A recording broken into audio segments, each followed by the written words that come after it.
Hello students of class 10th math बच्चे, जैसे कि आपकी एक्सरसाइज 13.3 चल रही है, जिसमें बेटा हमने आपके 2 क्वेश्चंस डन कर लिए थे। आज मैं आपको क्वेश्चन नंबर 3 करवाऊंगी। स्टेटमेंट को समझना ध्यान से। एक बेटा 20 मीटर डीप वेल है जिसका डायामीटर 7 मीटर है, यानी कि एक कुआं है, उसको 20 मीटर डीप यानी कि 20 मीटर डूंगा खोद दिया गया और 7 मीटर उसको गोल रखा गया, डायामीटर उसको 7 मीटर रखा गया। इज अ डग, वो खोल दिया गया। एंड द अर्थ, अर्थ का मीन्स उसके से अंदर में से जो मिट्टी निकलेगी, कुआं खोदेंगे तो कुएं के अंदर में से मिट्टी निकलेगी ना। And the earth from digging, उसको खोदने के बाद जो मिट्टी निकली, इज इवनली स्प्रेड आउट, उसको क्या कर दिया गया, फैला दिया गया आउट टू फॉर्म प्लेटफॉर्म, और उसका एक प्लेटफॉर्म बना दिया गया 22 बाई 24 मीटर का, यानी कि 22 जो है प्लेटफॉर्म की लेंथ होगी और 14 मीटर उसकी ब्रेथ होगी। मुझे क्या पता करना है, मुझे हाइट पता करके बतानी है किसकी, प्लेटफॉर्म की। ठीक है, अब देखो डायग्राम कैसे बनेगी। ये मान लीजिए ये रहा मेरे पास एक कुआं, ठीक है, ये रहा भाई, ये कुआं जो है ऐसा है कुछ, यानी कि ये थोड़ा डीप जाएगा, लेकिन मैंने तो बनाने के लिए, आपको समझाने के लिए इतना सा बना दिया। ये कुआं है, और ये जो कुआं है ये कितना डीप है भाई, ये डीप है आपका पूरे का पूरा 20 मीटर, इतना डीप है। और इसका जो डायामीटर है भाई वो कितना है, 7 मीटर इसका डायामीटर है, यानी कि डीप है ये 20 मीटर्स और जो इसका डायामीटर है वो कितना है, 7 मीटर्स। ठीक है, कुआं कितना डीप है, 20 मीटर्स, और इसका डायामीटर कितना है बेटे, 7 मीटर्स, वो इसका डायामीटर है। ठीक है, 20 मीटर्स कुआं डीप है और 7 मीटर्स इसका डायामीटर है। बस इतनी चीज़ों का ध्यान रखना। अब देखो बेटा, उसने क्या बोला, हमने इसके अंदर में से मिट्टी निकली, हमने ना कुछ प्लेटफॉर्म बना दिया कुछ इस तरीके का। अगर मैं आपको दिखाना चाहूँ तो कुछ इस तरीके का ना आपका प्लेटफॉर्म बन जाएगा, एक सुंदर सा। ठीक है, ऐसा जो है ना, मतलब प्लेटफॉर्म बना दिया गया एक। अगर मैं आपको बना के दिखाऊँ तो कुछ इस तरीके से, ठीक है, प्लेटफॉर्म। ये ऊपर से ना मतलब फर्श टाइप, अगर मैं आपको दिखाना चाहूँ प्रॉपर से तो ऐसे, ये देखो, मतलब कि ऐसे ना फर्श टाइप, ऊपर से फर्श रेक्टेंगल की शेप, और देखो यहाँ से ये जो है हाइट, ठीक है, इस तरीके से बना दिया गया। ऐसे ऐसे मिट्टी को ना फैला दिया गया, इस तरीके से प्लेटफॉर्म बना दिया गया, जिसमें हम लेंथ देखेंगे, ब्रेथ देखेंगे और इसकी हाइट, ये इसकी हाइट होती है। ठीक है, इस तरीके से जो है ना हमें चीज़ें देखने को मिलेंगी। ठीक है, अब हमें जो जो चीज़ें दी गई हैं, हमें इसकी लेंथ दी गई है और हमें इसकी ब्रेथ दी गई है। लेंथ जो है वो दी गई है प्लेटफॉर्म की 22 मीटर्स, और जो इसकी ब्रेथ है बेटा वो हमें दी गई है कितनी, 14 मीटर्स। और हमें क्या करना है, इसकी हाइट जो है वो निकाल के बतानी है कि प्लेटफॉर्म की हाइट कितनी होगी। ठीक है, हमें ये चीज़ें जो है निकाल के बतानी है। अब देखो हम क्वेश्चन को डन करते हैं। अब हमने क्वेश्चन को डन कैसे करने हैं ये समझो। सबसे पहले जो है हम लिखेंगे the shape of a well, की जो शेप है किसकी, वेल की, कुएं की, वो क्या है, is in cylindrical shape, is in cylindrical shape, की वो कौन सी शेप है, सिलेंड्रिकल शेप है। ठीक है, जो कुएं की शेप है वो कौन सी शेप है, वो सिलेंड्रिकल शेप है।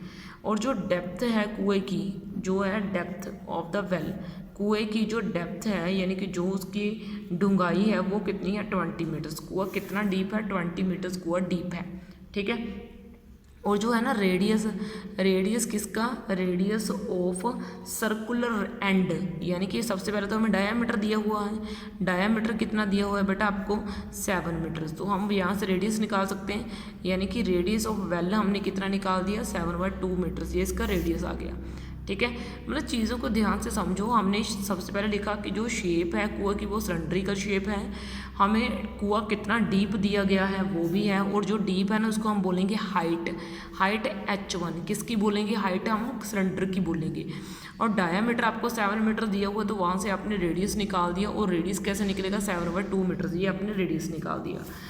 अब जो एरिया ऑफ प्लेयर, सबसे पहले अब देखो वॉल्यूम जो है किसका, वॉल्यूम ऑफ सॉलिड, यानी कि वॉल्यूम ऑफ जो है ना सॉइल डग फ्रॉम वेल, जो कुएं के अंदर में से मिट्टी निकली है, डग फ्रॉम द वेल, जो कुएं के अंदर में से मिट्टी निकली है उसका वॉल्यूम किसके इक्वल होगा, वॉल्यूम ऑफ प्लेटफॉर्म के इक्वल होगा। किसके इक्वल होगा, वॉल्यूम ऑफ प्लेटफॉर्म के इक्वल होगा, क्योंकि हमने क्या करना है, हमने जितनी मिट्टी कुएं से निकाली उसे सभी का प्लेटफॉर्म बना देना है। तो कुएं में से जितनी मिट्टी निकलेगी उसका वॉल्यूम किसके इक्वल आ जाएगा, वो इक्वल आ जाएगा प्लेटफॉर्म के वॉल्यूम के। और प्लेटफॉर्म किस शेप में है बेटा आपका, प्लेटफॉर्म आपका है क्यूबॉइड के शेप में है, तो ऑब्वियस है, तो फिर निकली मिट्टी का जो वॉल्यूम है वो किसके इक्वल आ गया, वो वॉल्यूम ऑफ प्लेटफॉर्म के इक्वल आ गया। और जो वॉल्यूम है सॉइल का, मिट्टी का, जो वेल में से निकली है, कुएं में से निकली है, वो कुएं की शेप के ऊपर डिपेंड करेगी कि आपने कुआं किस शेप में खोदा, तो उसी शेप की मिट्टी वहाँ से निकलेगी। ऐसा नहीं है कि सिलेंड्रिकल शेप में खोला है तो सिलेंड्रिकल शेप जितनी ही मिट्टी बाहर निकलेगी, सिलेंड्रिकल शेप जितनी मिट्टी बाहर निकलेगी, तो इसलिए हमने पाई आर स्क्वायर एच लगा दिया, इसको H1 बोल सकते हो आप। तो आगे देखो यहाँ पे है length multiply breadth multiply height, इसका एरिया होता है, सॉरी वॉल्यूम होता है, तो पाई आर स्क्वायर H1, और मैंने ये डाल दिया, लेंथ मुझे दी गई है, ब्रेड्थ मुझे दी गई है, मुझे हाइट नहीं पता तो मैंने इसकी हाइट को कैपिटल H जो है वो मान लिया, ठीक है। और जो पाई है ना, पाई को पाई रहने दिया, और जो आर है वो कितना है 7/2 square multiply H1 is equal to 22 multiply 14 multiply capital H, ठीक है।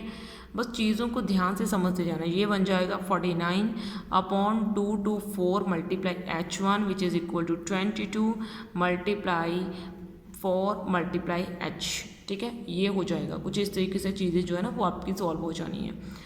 यहाँ पे आपने पाई की वैल्यू भी डाल ही देनी है। पाई की वैल्यू को चलो मैं नेक्स्ट स्टेप में आपको डाल के बताती हूँ। सबसे पहले आपको आई होप इतना समझ में आ गया होगा, यहाँ तक कुछ भी नहीं है, कुछ डिफ़िकल्टी यहाँ पे आपको होनी नहीं चाहिए। तो ये जो पुराने वाला स्टेप है ना वो मैंने यहाँ पे उतार लिया आपका, ठीक है। तो ये मैंने यहाँ पे उतार लिया 22 मल्टीप्लाई 14 मल्टीप्लाई H। तो अब देखो पाई जो है ना, पाई की वैल्यू अब आप कितनी डाल सकते हो, पाई की वैल्यू आपने डाल देनी है 22/7 मल्टीप्लाई 49/4 मल्टीप्लाई H1, और यहाँ पे कितना है 22 मल्टीप्लाई 14 मल्टीप्लाई कैपिटल H। ये आपका कितना हो गया 7/7 ये इतना हो गया। और उसके बाद ये आपका बचा 22 मल्टीप्लाई 7/4 मल्टीप्लाई H1 is equal to H1, sorry आपने पुट कर देनी है बेटा। H1 जो है ना वो सिलेंडर की हाइट है, और सिलेंडर की हाइट आपको दी गई है कितनी 20, कितनी दी गई है 20, तो ये भी मैंने डाल दी। यहाँ में 22 मल्टीप्लाई 14 मल्टीप्लाई H रह गई। धीरे धीरे से सम को सॉल्व करना है। ये आपका 4 5 का 20 कट हो गया, ये आपके बचे 22 मल्टीप्लाई 7 मल्टीप्लाई 5 बच गए, और यहाँ से 22 मल्टीप्लाई 14 मल्टीप्लाई H बच गए, और 22 मल्टीप्लाई 7 मल्टीप्लाई 5 के नीचे मैंने डिवाइड कर दिया इसके आगे वाली चीज़ को, 22 मल्टीप्लाई 14 डिवाइड कर दिया, ठीक है। तो 22 कट हो गए, 7 1 7 7 2 14, और 5/2 जो है ना मीटर्स वो क्या आ गई, इसकी हाइट आ गई। देखो मैंने क्वेश्चन को कैसे डन करा है। कुएँ की शेप सिलेंड्रिकल है, H1 मैंने डेप्थ मान ली कुएँ की, वो कितनी है 20 मीटर, डायामीटर 7 मीटर दिया हुआ है, तो वहाँ से मैंने रेडियस निकाल दिया। और जो कुएँ के अंदर में से मिट्टी निकलेगी उसका वॉल्यूम प्लेटफॉर्म के वॉल्यूम के जितना होगा, ठीक है। और जो कुएँ के अंदर में से मिट्टी निकलेगी वो डिपेंड करेगी कुएँ के शेप के ऊपर कि कुएँ का शेप कौन सी है। अब देखो जो कुआं है वो किस शेप में है, सिलेंड्रिकल शेप में है, तो सिलेंडर का फॉर्मूला हम यहाँ पे अप्लाई करेंगे पाई आर स्क्वायर H1। और जो वॉल्यूम है प्लेटफॉर्म का वो किस शेप में है, length multiply breadth multiply height में। Pi r square H1 is equal to 22 multiply 14 multiply H। तो आगे देखो पाई आर जो है वो 7/2 स्क्वायर है multiply H1 is equal to 22 multiply 14 multiply H। ये जो 7/2 स्क्वायर है वो कितना आ गया 49/4 आ गया, ठीक है। इस तरीके से आपने चीज़ों को अच्छे से करना है, आराम से रिलैक्सली। आगे देखो बेटा, फिर मैंने पाई ये जो स्टेप है वो मैंने यहाँ पे उतारा, और मैंने पाई की वैल्यू 22/7 जो है यहाँ पे डाल देनी है। फिर आपने चीज़ों को कट करना है। कट करने के बाद यहाँ पे आपने H1 जो हाइट आपको सिलेंडर की पता है वो डाल दी, फिर आपने चीज़ों को आराम से करा, ठीक है। तो समझ में आया बेटा आपको इतना सा, ओके। तो इस वीडियो में आपका ये क्वेश्चन डन हो चुका है। नेक्स्ट वीडियो में बेटा आपका हम 4th क्वेश्चन उठा लेंगे, ओके बेटा, ओके देन।